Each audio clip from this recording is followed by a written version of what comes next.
भारत की 15वीं और देश की दूसरी महिला राष्ट्रपति के साथ पहली आदिवासी महिला राष्ट्रपति द्रौपदी मुर्मू की पूरी दुनिया में चर्चा हो रही है। और हो भी क्यों ना, द्रौपदी मुर्मू दुनिया की सबसे तेजी से बढ़ती अर्थव्यवस्था वाले राष्ट्र की महामहिम जो है। एनडीए की उम्मीदवार रही द्रौपदी मुर्मू को न सिर्फ अपनी पार्टी के गठबंधन वालों से वोट मिले, बल्कि विपक्ष के नेताओं ने भी भयंकर क्रॉस वोटिंग कर दी। मुर्मू के पक्ष में 13 राज्यों में विपक्ष के 119 विधायकों और 17 सांसदों ने अपनी पार्टी के खिलाफ जाकर क्रॉस वोटिंग की और द्रौपदी मुर्मू को राष्ट्र का राष्ट्रपति चुना है। द्रौपदी मुर्मू को टोटल 7,76,803 वोट हासिल हुए, मतलब 64% वोटिंग उनके समर्थन में हुई, जबकि उनके विपक्ष में खड़े राष्ट्रपति बनने का सपना देखने वाले टीएमसी के नेता यशवंत सिन्हा को सिर्फ 36% वोट मिले। उन्हें सिर्फ 3,80,177 वोट ही मिल सके। द्रौपदी मुर्मू देश की पहली आदिवासी महिला गवर्नर भी रह चुकी हैं। 2015 से 2021 के बीच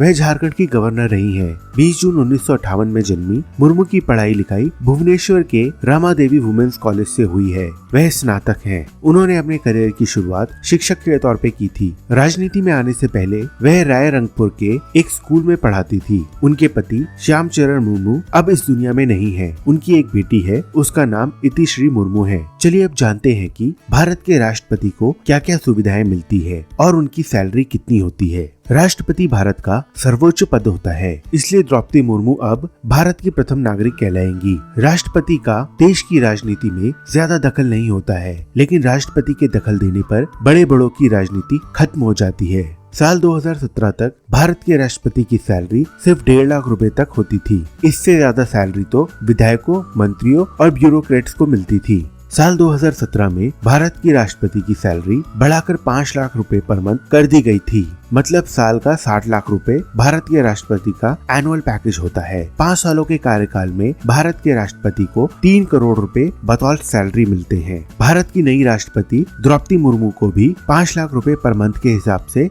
सैलरी मिलेगी और पूरे कार्यकाल का 3 करोड़ रुपए। 5 लाख रुपए की पर मंथ सैलरी के बाद भी भारत के राष्ट्रपति के जीवन साथी को भी 30,000 रुपए हर महीने सेक्रेटरी सहायता के रूप में मिलता है। इसके अलावा भी कई तरह के भत्ते मिलते हैं, जिनमें फ्री मेडिकल, रहने के लिए घर, ट्रैवल शामिल होता है। राष्ट्रपति आवास के स्टाफ, मेहमान और भोजन पानी की व्यवस्था के लिए सालाना 2 करोड़ 25 लाख रुपए का खर्चा मिलता है। प्रेसिडेंट ऑफ इंडिया के पास दुनिया का सबसे बड़ा घर, मतलब भारत का राष्ट्रपति भवन होता है, जो 5 एकड़ में फैला हुआ है। राष्ट्रपति के पास 5 लोग सचिव के रूप में काम करते हैं। राष्ट्रपति भवन में 200 लोगों का स्टाफ होता है। राष्ट्रपति को छुट्टियां मनाने के लिए फ्री में विदेश टिकट, वहाँ रहने, घूमने, खाने पीने का पूरा खर्च भारत सरकार अदा करती है। जो सुविधाएं राष्ट्रपति को मिलती हैं, वो फैसिलिटी उनके जीवन साथी को भी दी जाती हैं। भारत का राष्ट्रपति दुनिया की किसी भी देश की यात्रा फ्री में कर सकता है। अब मन में ये सवाल भी आता होगा कि क्या भारत के राष्ट्रपति को इनकम टैक्स देना पड़ता है? तो हम आपको बता दें कि भारत के राष्ट्रपति को किसी भी प्रकार का टैक्स नहीं देना पड़ता, मतलब 5 उंगलियां घी में और सर कढ़ाई में। इसके अलावा हमारे देश के राष्ट्रपति की सिक्योरिटी भी बड़ी चाक चौबंद होती है। राष्ट्रपति के कारवा में total 25 high safety bullet proof, attack proof गाड़ियां होती हैं। राष्ट्रपति के बॉडीगार्ड को प्रेसिडेंशियल बॉडीगार्ड कहते हैं। भारत के राष्ट्रपति की सुरक्षा में 86 बॉडीगार्ड रहते हैं, जिनके पास आधुनिक हथियार, सुरक्षा कवच और हाई सिक्योरिटी डिवाइसेस होती हैं। भारत के राष्ट्रपति को bullet proof, attack proof Mercedes Benz मिलती है, जो किसी भी प्रकार के हमले को झेलने के लिए खास तौर से बनाई जाती है। तो आज के लिए बस इतना ही। अगर आपको ये वीडियो पसंद आया तो इस वीडियो को लाइक जरूर करें। हम फिर हाजिर होंगे एक और दिलचस्प वीडियो के साथ। तब तक के लिए स्टे सेफ। नमस्कार।